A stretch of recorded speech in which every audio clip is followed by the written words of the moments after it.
Ladies and gentlemen, welcome back into the Captain's Draft 3.0 presented by Dota Cinema and Moonduck TV. We are here with Team Spirit and State Gaming, game number 2. Of course, our first series of the day. Our first game of the day between these two teams was a solid one. State Gaming getting off to a fast start, but Team Spirit, in the end, they came back with the Wraith King. They came back with all of their heroes, really, and absolutely dominated that 20 to 30-minute mark. And, of course, after that, the game was in hand for them, and an easy victory came through. So State Gaming looking to even up the series here as we head into game number 2 for Team Spirit. They're looking to take this 2-0 and move on to the winner's bracket. We'll have to see what comes of it. So again, my name is Mont. With me today is Pitmuckle as well as Draskell. Draskell, how are you feeling about the second game after what we witnessed in game number 1?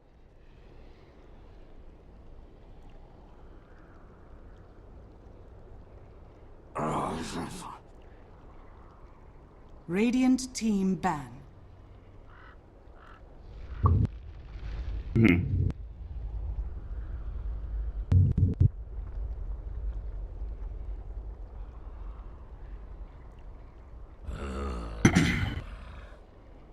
Dire team ban.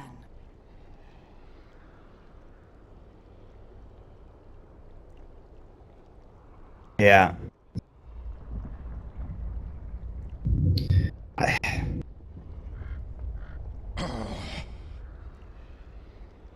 Radiant team pick.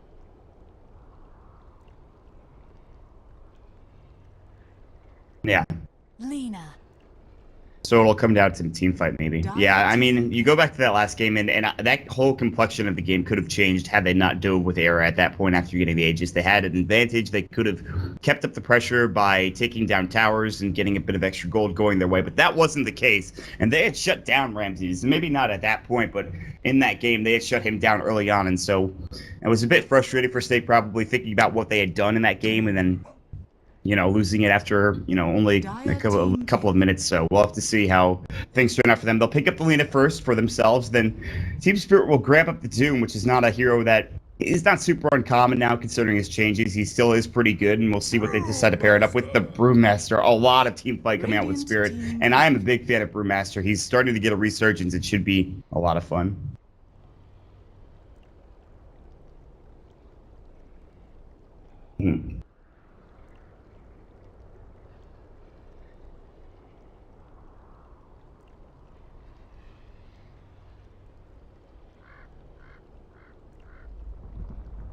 Right.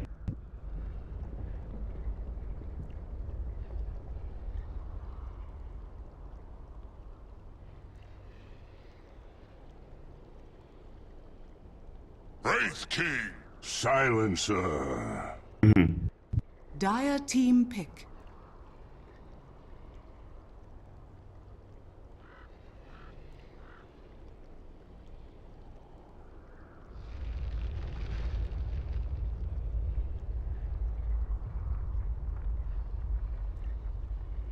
Yeah, that sounds right. I've seen some American teams run, and I'm not sure. The Lions probably did run it. Yeah, they did actually. See, I remember EGM playing. Yeah, EGM was playing it. Yeah, I remember what you were talking about. Keeper of the light. Dire team pick. Holy crap! Radiant team pick.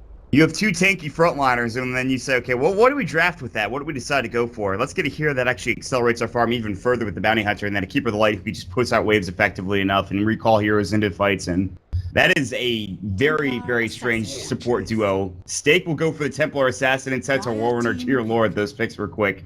So they've got some good team fight. Maybe they pair the Silencer with the Centaur up. We'll have to wait and see. But this draft suddenly has turned very topsy-turvy, Draskell.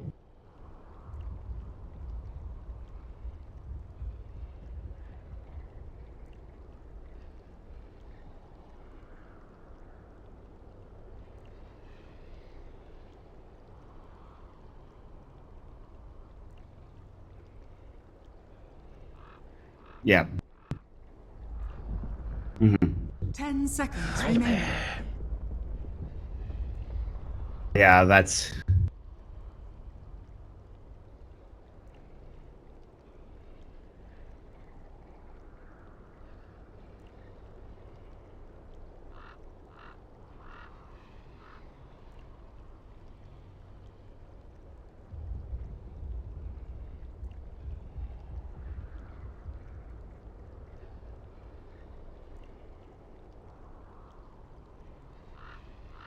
Mm-hmm.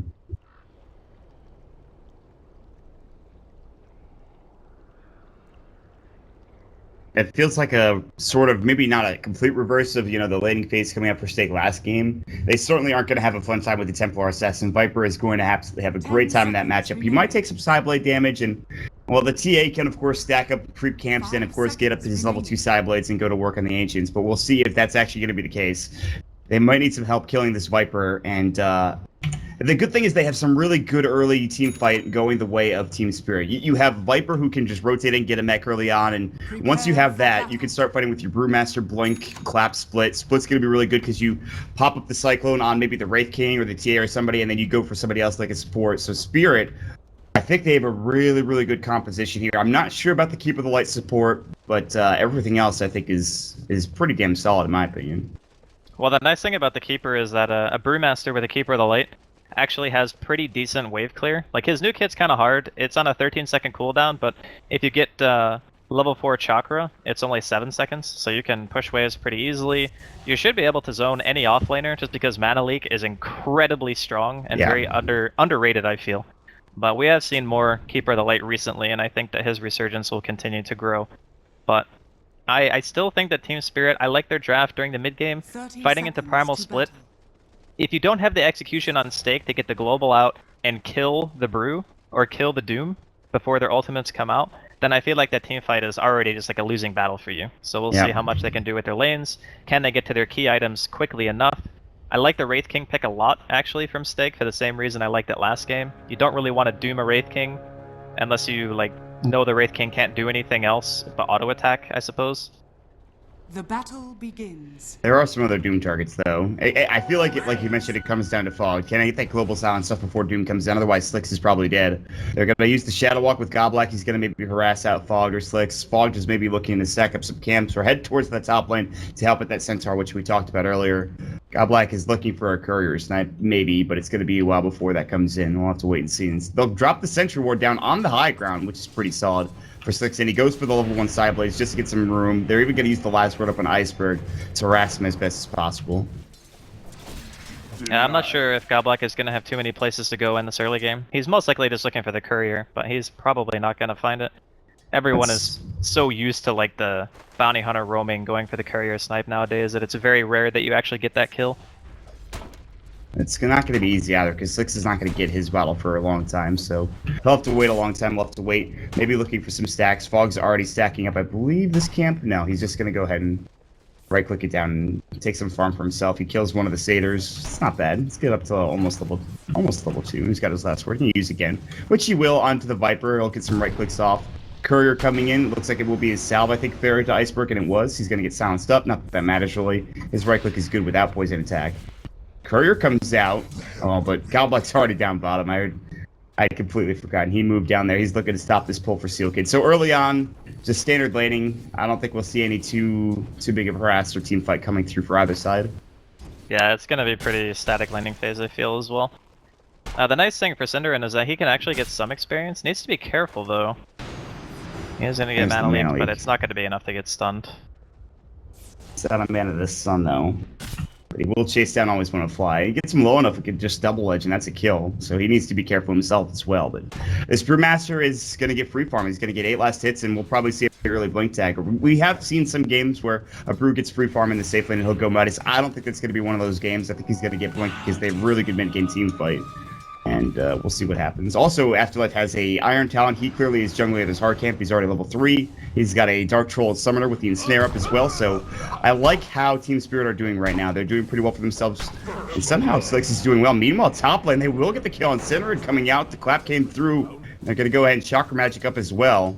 Mana leak, man. What a skill. Pretty good. Yeah, pretty good ability. Here comes Goblack. They're going to find him. The Sentry will go through mid. Fog's in trouble. They might lose yet another hero. The right click is going to come through. He'll Fairy Fire up. He'll try to stay alive for the time being. Goblack has to leave. They don't have detection. Iceberg cannot get the kill. The miss up on the high ground is too much, and Fog will stay alive. Cinerid gets the stun off. The double edge could go through. Slicks needs a right click or two. Will not be enough. He'll bottle up as well. The last word might bring him down. No, he'll bottle through it. He'll be okay. Yeah. Fight, man. Okay, we were completely. I was like so wrong about team fight early on. I mean, that's 2 minutes in and people are fighting it mid lane already. That's pretty nuts. I mean, the top death was pretty much a mistake. But what happened middle was just the bounty hunter rotation. Like most of the time when fights happen, it's going to be around where Goblak is, because he's the only one on the side of Team Spirit who can reliably move around and cause really any problems for anyone. And I think what's most likely going to happen in this game is I do believe that you were right when you said Ramses was just going to rush Blink, because Goblak will eventually need a lane to go to, and I feel like the only place he can really go is the safe lane or mid. And I don't think that Iceberg is going to have any intention of like going to the woods and vacating mid for a bounty hunter. I think it will most likely be Ramses who will do that. And it's not even like Afterlife needs the lane. The guy is almost level 5, and it's 3.5 minutes in.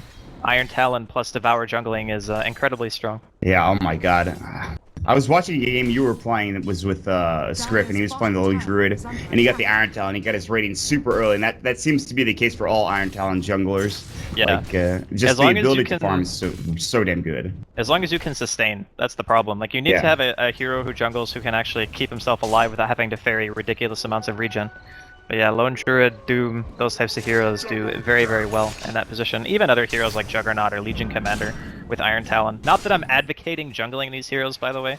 Don't do it, please. Not in our pubs It's anyways. much faster than it used to be. That's all I'll say. Sin's gonna come in. He's got a double damage through the last one. Will go. The Stomp will fly up as well. They should be able to get this kill. The double edge will fly and get that last hit for Cinder, and it will.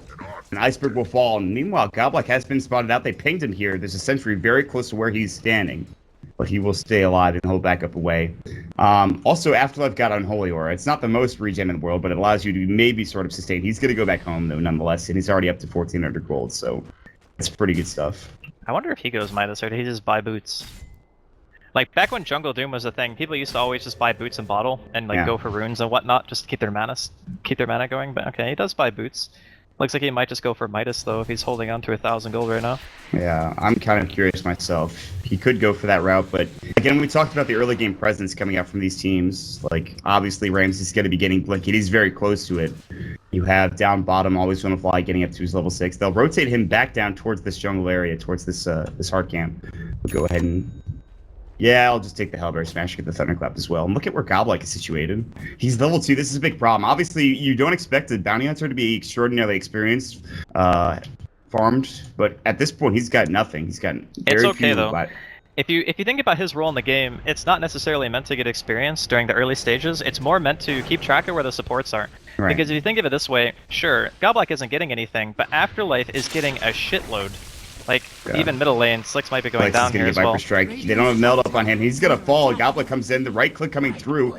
Not enough to bring him down. It's going to be close to tower hit. He actually gets bought up, but it'll fall anyway. That was a max damage tower hit, I think. Because Bounty Hunter has 6 armor and he got bottled. That was like a max damage hit for sure. Can't believe he died there. That was so close. Yeah, I thought he was fine, actually. That's really unfortunate for him. But as we were talking about, Goblak's job is only information gathering. All he needs to do is keep Afterlife safe, make sure that any gank going towards mid Iceberg at least knows about before it happens, because he is the most likely gank target, considering the fact that Brew already has Primal Split going, and Afterlife is never showing on the map. So he is pretty much priority number 1 for Stake in terms of killing, because he's the only one that they can see and know that they can kill without global. So with that being said, his job has pretty much been done. I think a lot of the time people watch a game and they see a hero at level 2 at 6 minutes and automatically think that he's been doing a bad job. It's not really the case. Yeah. He's pretty much been doing exactly what he needs to. I mean, and this is just general bounty hunter play. Being a super early level starved is not that big of a deal, especially when you're getting a safe lane experience and farm to work with. And now they know, because Ramses has got his Blink dagger ready to go. So he can find kills, he can roam around the map, he can be effective elsewhere, and they can give experience to Goblike, or he can come back top and keep farming, or maybe you just try to kill Sin, who's not having the best game. He's level 4. In comparison, this Doom's level 6. This Iron Talon jungle is insane. He's up to 1,700 gold. If he wanted to buy the Midas recipe, he could. He's choke point jungling. He's going to get the Alpha Wolf, so he's going to have crit going his way, or attack Looter's Aura as well. Now the jump in clap top lane. They're trying to get off that split, but they did get off the stun as well, and they're going to back away. They thought about it there for a second. The split was not able to get off in time, and Cinnamon will survive. Yeah, he might need to go for Arcanes or something, or get a bottle. I suppose he's carrying around a Mango right now, which should be enough actually for at least one combo. And the Midas is going to be the choice there for Afterlife, as we kind of spoke about a bit earlier. But you can already see the problem that Stick are running into. This Viper, even being ganked, it's kind of a lot for them to deal with. Between their supports, they don't really have the damage to kill it. Viper versus TA is already a mismatch in of itself. And in that regard, Slicks is actually still farming very well. Like, he did have supports kind of sitting there. So when we're talking about Goblak and his movements around the map, because he knows that one support's pretty much always going to be mid, he knows that his off laner is getting free farm, his mid laner is almost getting free farm, and his safe laner is farming on top of that.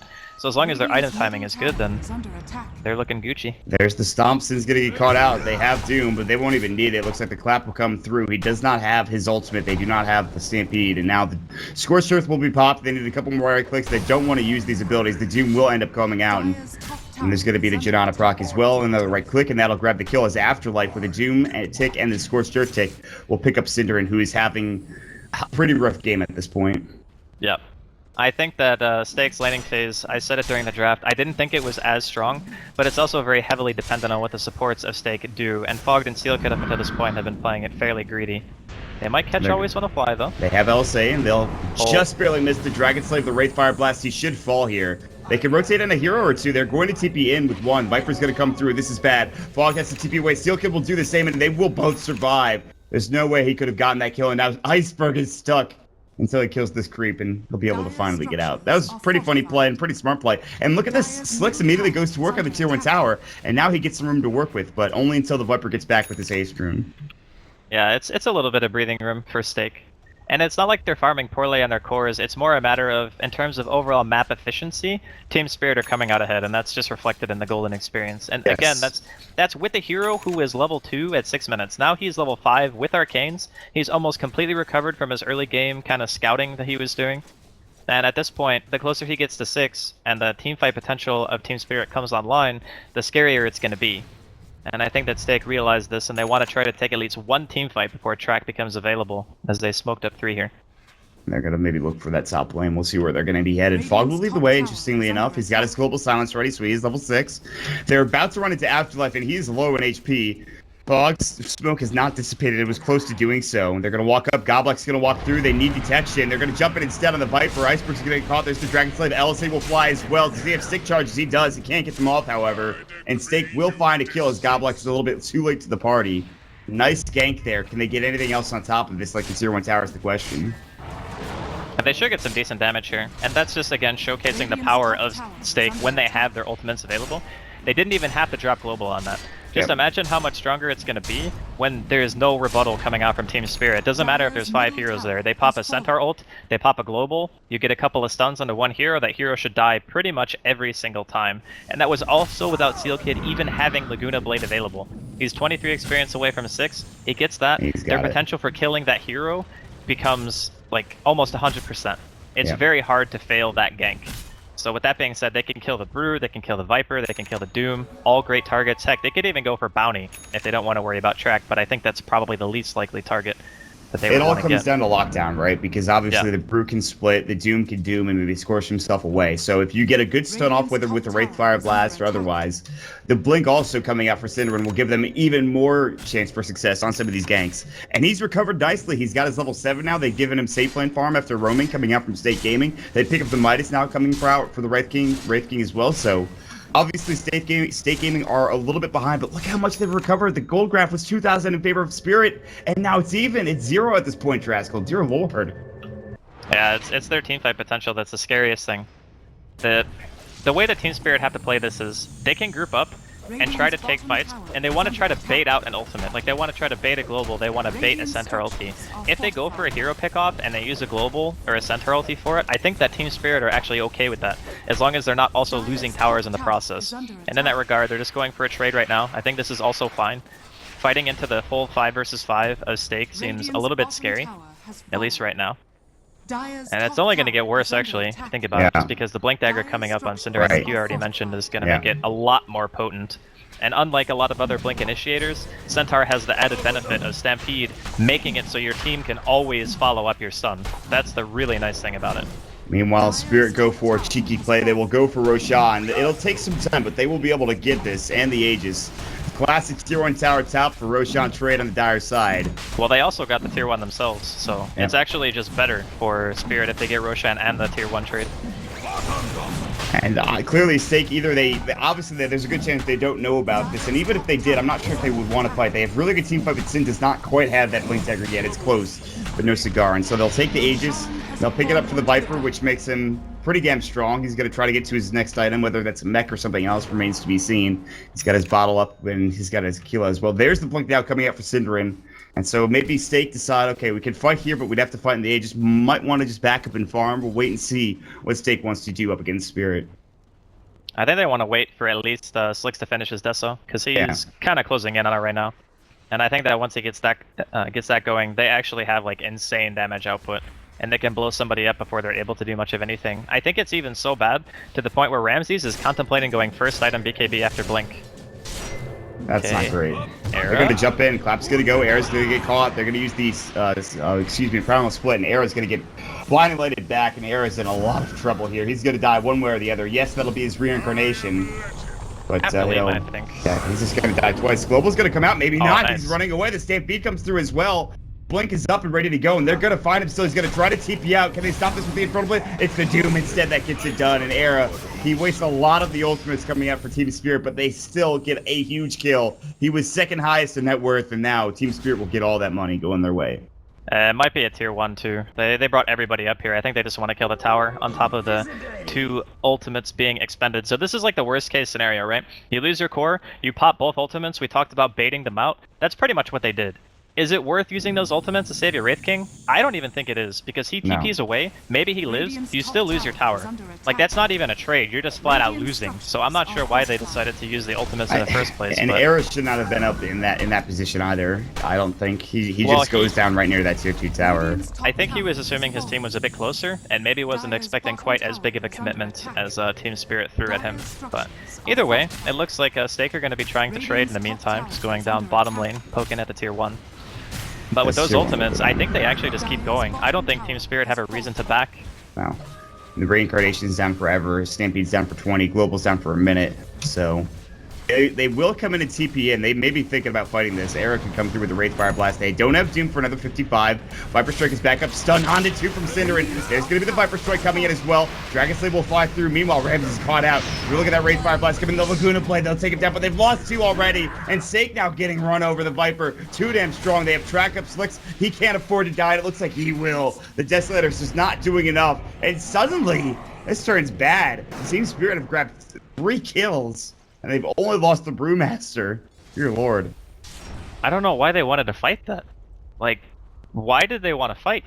I'm so confused. They could have just kept pushing bottom. That was strange. Like, sure, you lose your tier 2. There's a good chance that Team Spirit get the tower, TP back, and defend, but at least you're not committing to a team fight when you don't have any ultimates. We spoke, I think, at length about how important it is for Global Silence and Centaur ulti to both be off cooldown for you to even contemplate taking a team fight. And they just got completely punished for it. Like, the first thing they do, they try to save the Wraith King. Okay, maybe that play is a little bit understandable. You don't want to give away your core for free. Backfires, they lose a tower. They're losing their second tower. They try to fight without their ultimates. They lose 3 heroes and the tower anyway. And they could even lose the tier 1 mid. They could fight this. They do have all their ultimates up now besides Laguna and Reincarnation, but they're going to let it go instead. I would have... Yeah, they definitely should not have bought down to that bottom lane, but... I don't know. You mean top lane? Or yeah, right. Sorry, top lane. Yeah. But... I just don't really... Yeah, I don't understand why they decided to fight that at all. Maybe they figured that if they could go for the Bounty Hunter first, maybe they could take a fight and get like a 4v5, because Gobblack's still pretty squishy. And I think Cinderin saw an opportunity to jump, but I think Gobblack used Shadow Walk right out of range of the tower, which disallowed him from getting the double edge off that would have potentially killed him, and then that fight just turns into a total disaster for Stake. Yeah. Radiant's bottom tower. Talk about execution, man. It is not quite there yet. No, Stake are missing a couple of these plays, missing a couple of these fights, and just having some miscommunication in general. On top of that now, Team Spirit are starting to get very far ahead. They picked up the mech now coming up from Gobblack. Obviously, track kills, pretty big deal. Iceberg still has the Aegis, and they're hitting up the tier 3 tower. Looks like Stake might have to come back. There's the last word. It'll go into Ramses. He can't use his ultimate just yet. They might have to back away, and looks like they might. Dragon Slave will clear up the creep wave, but Viper is chunking down this tower. The tier 3 getting destroyed. Slicks has his Desolator ready to go, but he's getting right-click slowed up. There's the slow. Viper Strike comes out as well. Iceberg still with that Aegis, really wants this tier 3 tower, and he's about to find it. Yeah, there's not really much they can do.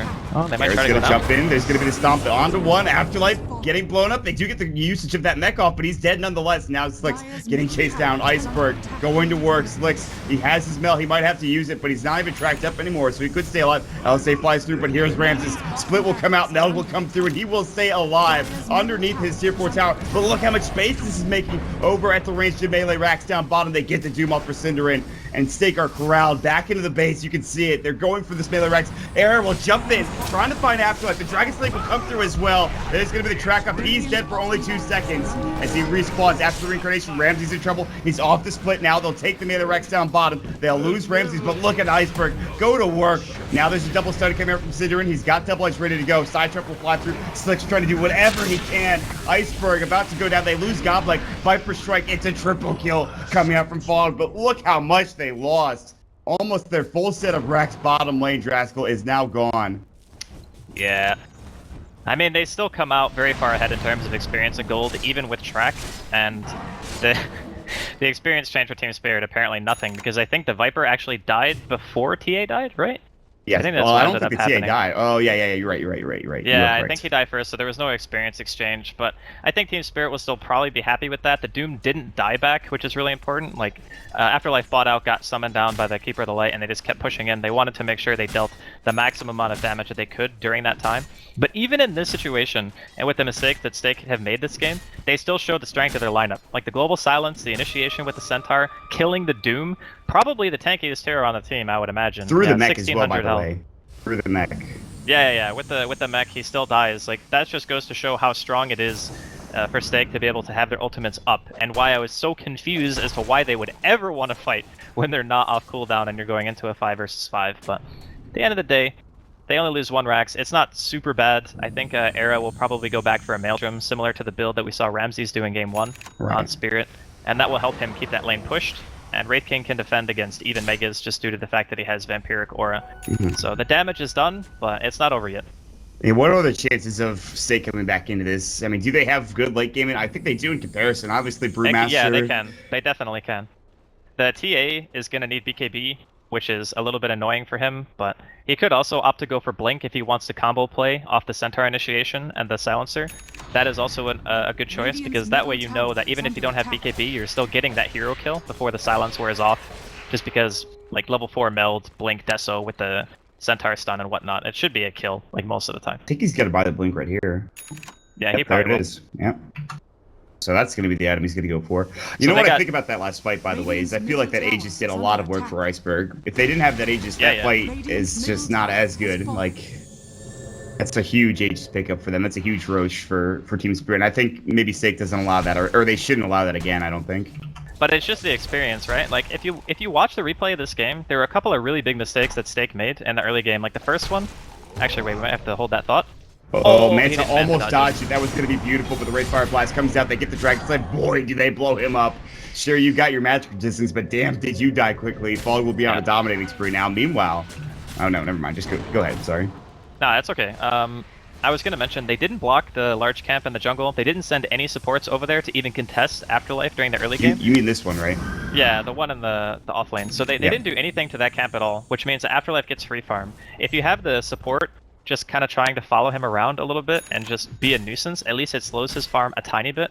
But they could also be thinking that if they wanted to commit a support to that, then their Lina or their Silencer wouldn't hit 6 fast enough. So their lineup kind of locked them into a playstyle where they have to play greedy, but the enemy team is also playing greedy and getting more than you out of the laning phase, which was, again, indicated by the golden experience graph at like 10 to 15 minutes. So they got the better laning phase.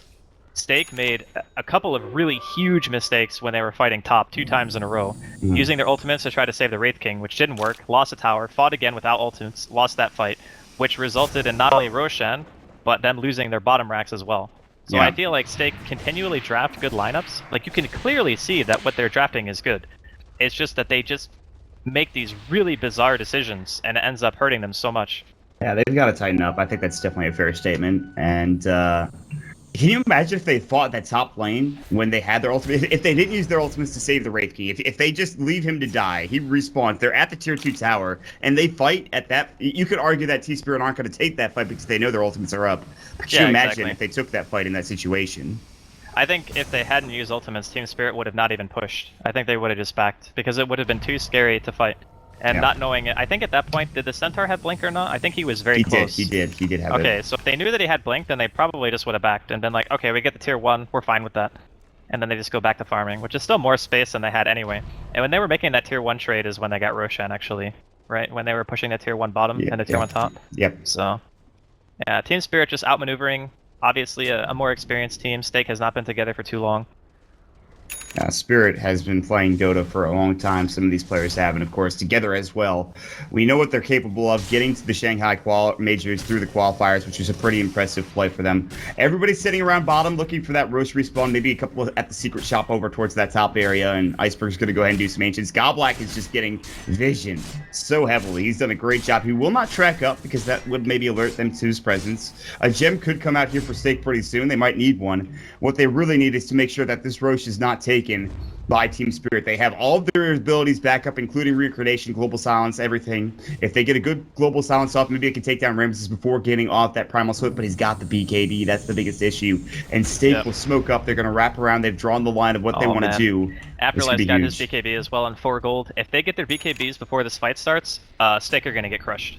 And it's coming out now. By the time that this fight breaks out, they'll have both BKBs. Goblak will break up the smoke now. Do they have detection? They'll drop the sentry down. They know that he's there. They're jumping. They get the double stun. Afterlife in trouble. Laguna Blade. He might get brought the global silence, and he bought back earlier. Ramses pops the BKB. He's still silenced up. The courier will go down. They get the BKB on the deck. The primal split will go. Seal Kid is in trouble. Era starting to go to work. He, of course, has reincarnation at the ready. They're going to kill the Brewlings. They're going to kill the Brewlings. They're going to lose the Brewmaster. 3 dead. Seal Kid almost about to fall with the corrosive skin. He'll TP home. What a fight for Stake. They turn it around, and they will take Roche.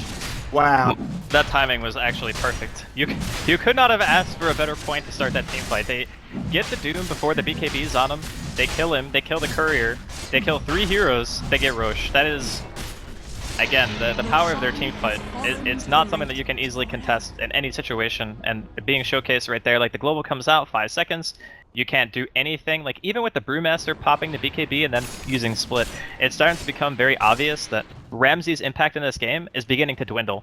And I also feel like that's why Team Spirit focused so heavily on pushing that bottom racks. Like, they were playing that extremely aggressive. And I think it's because they knew that the Wraith King and the TA eventually, with the support of the Silencer and the Centaur, would become a little bit too much for them to fight. So now it's kind of getting to that point where Team Spirit might not be feeling so confident about taking fights, even without both ultimates being up. So Stake, that was the game changer right there for sure. It was. That'll get the net worth back to even for Stake Gaming. A huge fight. They'll get the Aegis for the Templar Assassin. They'll get some extra items going their way. What I really thought was pretty important was the BKB came out before that global silence came through. It looked like he was still silenced through the BKB, so he used it a little bit too early. And so he had to wait longer to pop his ultimate. Had he gotten his ultimate off earlier, maybe things happen a bit differently. However, with that said, I don't know. That was a great fight. You talked about timing. There is no better timing than what they just got. Whether that was sheer luck or somehow knowledge of knowing that the BKBs were going to come out soon enough. That's damn frightening. That's the reason why they forced it so hard, because they knew the BKBs are a really hard counter to their team during the mid-game phase, which we're about into right now. So having that knowledge is why they took the fight. Did they know the Courier was there? Not until it flew over their heads, but that was like seconds difference. If Afterlife had his BKB for that and was able to pop it at the start of the fight, get a Doom off, could have seen a very, very different fight coming in here from Spirit. But Stake, they're looking pretty solid right now. That's Mjolnir completed for Era. So he's got that wave clear going. Bottom lane obviously died a little while ago, but that's not going to be too big of a deal. They have plenty of deep push for that. And now Team Spirit, I feel like, in contrast to Game 1, Stake are not on the clock. They're the team, I think, who has a much more comfortable time going late, because Brew Split is not really that good in the ultra late game. Viper, he only has a Manta, and it's 26 minutes in. Like, sure, he is sitting on 3k gold, but I don't really think Viper is that hero who scales phenomenally with items by any means. And the Doom has gone for nothing but teamfight-oriented aura items, like Vlad's drums, and then he went for the Hanamitis. So all other items would lead me to believe that they don't want the game to go on that long, whereas Stake, like, Era has room for 3 more really big items if he wants to buy them. The TA has room for 2 more items, and is making, I think, an MKB right now for the Brew, because he doesn't want to buy BKB in this game. So it's definitely not looking so hot for Spirit right now. Yeah, obviously that one melee Rex does hurt Stake a little bit, but they can deal with it. Like you talked about, they have the deep push they need, and they are just going to sit back and farm. They could force a fight with this Aegis, but Spirit, they're the ones that are thinking, okay, well, we wanted to force this game out, but now we might have to look towards the late game here. And again, Viper scaling late game, not that great. Brewmaster, you saw in that last fight, he didn't die when he was in his regular form. He died at 3 of his Brewlings died almost instantly. That Desolator, the right click coming out from Era, it's just too much to deal with. Some impressive play coming out from Stake. Yes, they have the Aghanim Scepter for always want to fly, but didn't do nearly enough in that team fight. So we'll see what happens next. It looks like there might be smoke coming out from somebody. Maybe not Stake. I don't know if there's anybody behind Goblak. It looks like he should be okay. BKB picked up for the Viper. There's that MKB, and now the damage gets real for Slicks. The Desolator, he's got the MKB. He can jump in with those Blank and Meld Strike as well. That's frightening. Yeah, this is really, really bad time. Oh, they see Goblak? Oh, the Sentry. Yeah, just in range, and that is a dead Bounty Hunter. Wow. Beautifully done. Yeah, this is...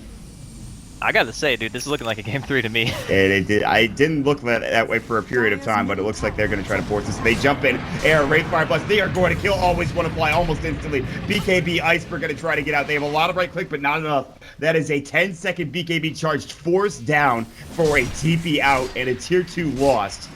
Great fight for Era and Stake so far. Man, I bet this is one of those replays where you watch his Team Spirit and you're like, could that fight have happened like 5 seconds later? Like, maybe even 3 seconds later? Yeah. Would have been a much different outcome. Oh my god. The thing is, Afterlife got locked down so hard in that fight that even if he had the BKB, I'm not sure if he would have survived through all that damage, but nonetheless. They're going to jump in, Split will fly. They've got Air with the Reincarnation. He's taking a lot of damage. BKB will go for Afterlife. Brewlings, they doom up Cinder, and he's in trouble. He can't Stampede. They already used it in the last fight. He'll fall, so they lose the Reincarnation as well. They're looking for these Brewlings. Slicks is trying to do his best. He'll pop up the Meld. Laguna Blade will fly. They get the global off. Can they turn this around is the question. Slicks is taking too much damage. He still has that Aegis. Ramsey's in trouble. He'll be the first to fall on Spirit side. Goblak gets the track off. Shuriken Toss will go. Meld Strike. Iceberg getting destroyed. Air comes in. Gets some crits as well going his way. The Illuminate will fly through too, dead. They have buyback on Ramses, but with no ultimate ready to go. This is bad, and they only lost Sinner to the Doom. He's back up at 30, and when he is, he'll have that beautiful Stampede, and Slicks will get forced in. He'll take down the tier 3 tower. Buyback will come through to Brewmaster. They'll blank out for Slicks. Mana Leak going. He'll stay still for a moment or two. Team Spirit want to chase after this. They don't have Doom. Slicks, now they're going to turn. Afterlife in trouble. LSA, Dragon Slave in the right click of 2 tanky cores. Goblak will be the next to fall. Shuriken Toss going to work. Maybe not. He actually is just super fast with that track move speed, and they will back up. Still, Doom dead for 50 seconds. He's got buyback. Will they continue to push here? Staker thinking about it. Radiant's middle tower is under attack. They dealt so much damage there, even without getting the racks. Just the amount of heroes that they killed was plenty, and they didn't really make any trade for it, so I think Stake walk away from that being fairly happy. At the very least, they can bank on the fact that both of their ultimates are going to be off cooldown for the Roshan fight, because it's still going to be a couple of minutes, at the very least, before that's alive, somewhere around anywhere from 3 to 6, I suppose. But when that happens, that's going to be the point where Stake will be the strongest. So, for Team Spirit, they gotta find a way to catch somebody out.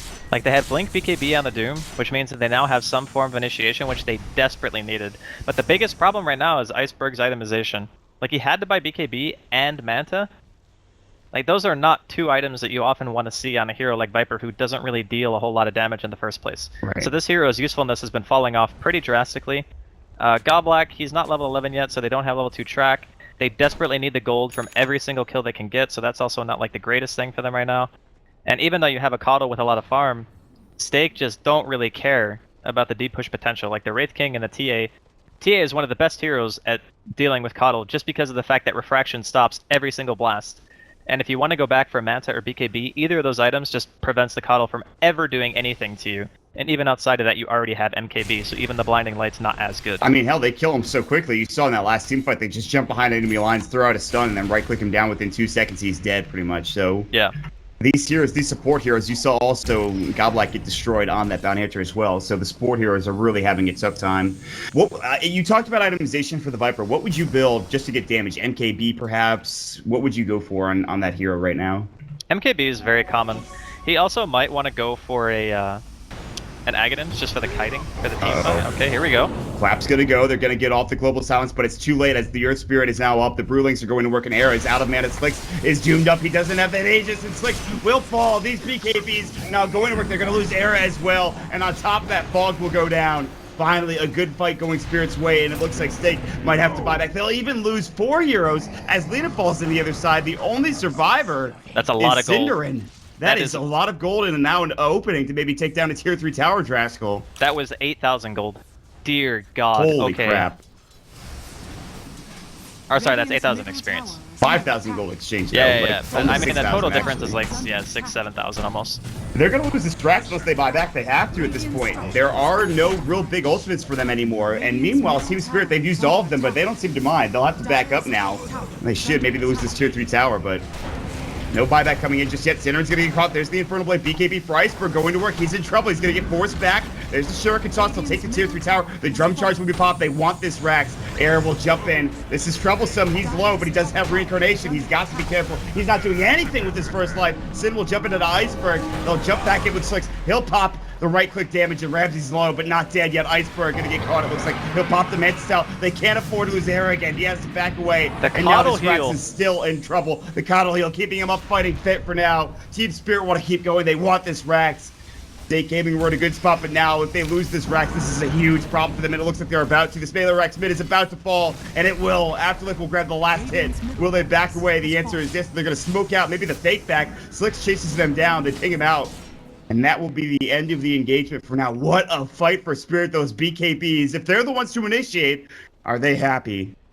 My God, that was like the perfect fight. The thing is, Afterlife, he could have doomed, crap, who was he going to doom? I think he was going to try to doom the Centaur or something, but then he saw Slicks instead and decided against it. Back. Seal Kid is going to get caught. He'll force his way out. Split will go again. Ramses has got it already back off cooldown. And Afterlife will come in with the Infernal Blade. And no that buyback. will be a dead Lena. And now they'll have to fight 4-on-5 for 46 seconds and get yet another set of racks. This range racks will fall mid more than likely. It has got that backdoor protection for now, but the creep wave is coming in. Man, Stake were so close to being in a dominant position this game. They just get caught off guard by one smoke, don't have enough buybacks, use their ultimates suboptimally, and you can see the results. Like, they are so dependent on Global and Centaur ulti, even at this stage in the game, that Team Spirit, they get one nice smoke off, and the damage dealt is just insane. I think that Stake... Oh man, this has got to be like really hard to swallow. 2 sets of racks down, but 3 sets of racks. They have to take a fight here pretty soon. They've got Global back up.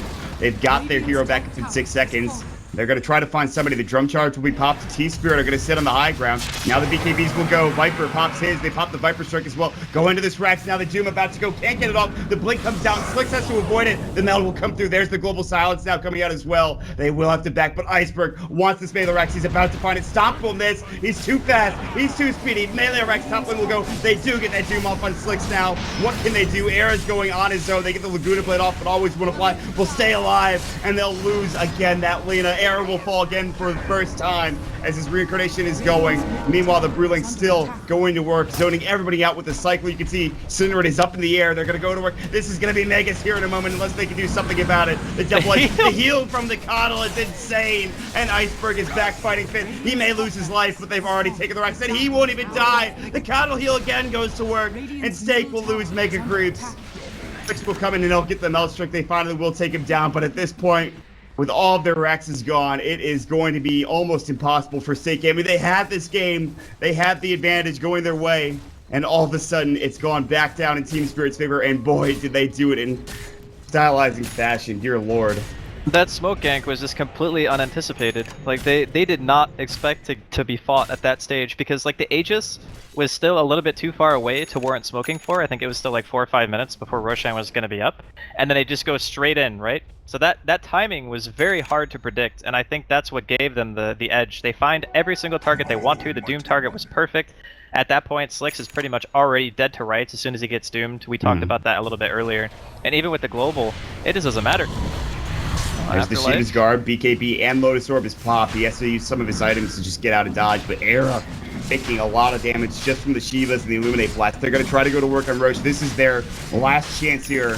It's all in at this point for Stake Gaming. If they can get this Aegis and Cheese, I think it's cheese. It is. They'll be in a good spot, but Godblock's going to come in. The track is up. Ramsey's about to jump in the pit. He doesn't have split coming through. They actually blinding light up into the high ground, but Ramsey's going to get caught. Did they get the Aegis? It was snatched by Slicks. They got the roach of the Dire team, but here's the fight breaking out now as well. Slicks going to the wrong target. Iceberg pops at the Viper Strike, pops the Refraction now, and this man fight is being won by Iceberg at this point. Slicks has the Aegis. Now Iceberg has to leave. Last word, the right click from Fog. They're going to get a double kill. They will pick up 3 kills in this fight. They have to defend. Back at home, Seal Kid is getting overrun by these Mega Creeps. LSA will go, and they'll do their best. Meanwhile, back at the Roche Pit, Shiva's Guard, Doom, he actually can't get at the meld. It'll go into Fog instead, and now Afterlife is going to have to deal with this damage. Godblock underneath the Sentry Ward gets silenced up as well. He'll take him down. One more right click will do the job, and it will. This might be a 5-man wipe, but can they still survive with Mega Creeps going? Afterlife will pop the BKB, blinks away. Slicks will follow him soon after with his blink ready to go. He'll find him. Meld Strike will go as well. Wraith Fire Blast, can they bring him down? The answer is yes, they can. He's got buyback, and he's one of the few that does. And they're going to try to push straight down mid, but they still will not be able to fight, as when they get back alive, they will have their Bruise split. They'll have Viper Strike. It's so tough right now, Draskul. It really is. And again, they're still showing that Stake have the team fight potential. It's not a matter of if they can fight now, it's if they can defend. This is no longer a Dota game, it's Enfos. Do you have enough heroes inside of your base to keep your tier 4 alive, the last one remaining, and can you defend your racks and fight off Spirit at the same time? Seems like it's going to be a little bit difficult, but I suppose the Doom is never to be underestimated. Like, that guy, along with the Coddle, keeping everyone like full health when they were pushing down middle lane, that daytime push when they were just like beating on mid, getting spammed by Stake and just didn't have to back. Like, that hero came in so big during this game. For a long time, Always Wanna Fly, I didn't really feel like he was having a huge impact, but as soon as they started pushing like that, it became very clear that Coddle was like the only hero who could allow them to sustain that much. Even a Dazzle would not have done the same amount as Always Wanna Fly did on that hero. You're absolutely right. He might have just won them the game just through his sheer amount of heals. Obviously, a really good play in that Smoke of Deceit call coming out from whoever it was for T-Spirit. Immaculate call coming through, and now Stake. Even with a 5-man wipe, they have to just go back to the base, push out waves, and deal with these Mega Creeps, and boy, is it tough. And you can see already Team Spirit are ready to go back in and fight with the creep wave jumping into the base as well, which would mean tier 4 is gone, as well as the Ancient getting exposed and going down more than likely. Down bottom, they were looking to find somebody. Always Wanna Fly was going to jump in with the help of Ramses, but he's not going to go for it. No Ags for him just yet. He's got a Blink 4 staff, so there's a lot of maneuverability coming out from him. Stomp will go through. They'll find Afterlife. He has his BKB. He has his Shiva's Guard. They'll force him back as well. And at this point, not only do they have to fight the creeps, they have to fight Team Spirit as well. Yeah, this is a really rough thing for them. The funny part is, I actually feel like with their lineup, they can still do it. Like, Slicks' damage output is completely insane, so as long as the global is on point, I feel like they could defend, like, almost indefinitely. The question is, can they do it without making any mistakes? Because if they mess up and they don't have buyback... Well, they're going for Always Wanna Fly right now. He will get hexed up. The Blinding Light will go, but the Laguna comes out. They get the global off as well, and Afterlife has to back away, but here's the Bruise split coming through. An arrow pops his own BKB. Sin's gonna get caught. If he dies, not the biggest steal in the world. Snape it's already been used up. Meanwhile, Viper Strike, Slicks just jumps in. He's got no ages. He gets doomed up. He'll fall. He has to buy back. He's dead for 83 otherwise. Fog getting just destroyed now with Team Spirits. Viper right-clicking him down. He'll get the double kill. Arrow will jump through, and this should be it. Reincarnation will fly. Meanwhile, they're going to find Iceberg. He's in some trouble. The right click, can they bring him down? Yes, they can. But what about Afterlife and the Brewmaster? Air is low. Reincarnation's already gone. He'll buy back as well. But Slicks, he's going to have a dieback, and that is going to be it. Team Spirit will more than likely take this game, as Air is going to try his best to defend. Cinnamon will get caught as well, but the right click onto the base is there. Maybe not. They can still defend here. Era looking for Afterlife. He blinks away, dodges the Wraith Fire Blast. The creeps are encircling the Ancient. Cinnamon will fall, so will Era, and that will be it for sure. Fog cannot defend out of his zone, and Team Spirit will take the game. Whew. What a close one, Draskul. This was actually a really hard game for Spirit. At one point, I actually thought that Stake were going to win. Like, that their heroes were scaling in such a manner that Team Spirit didn't have the best ways of dealing with it. But it just goes to show that one good initiation inside of the woods is all you really need, like post 30 minutes, to just completely swing the game back in your favor. And I want to say that Teamfight was also, was it 3 or 4 tracks? Because I know they killed 4 heroes, but I don't know if Godblock actually got a track onto every single one of them. I would imagine.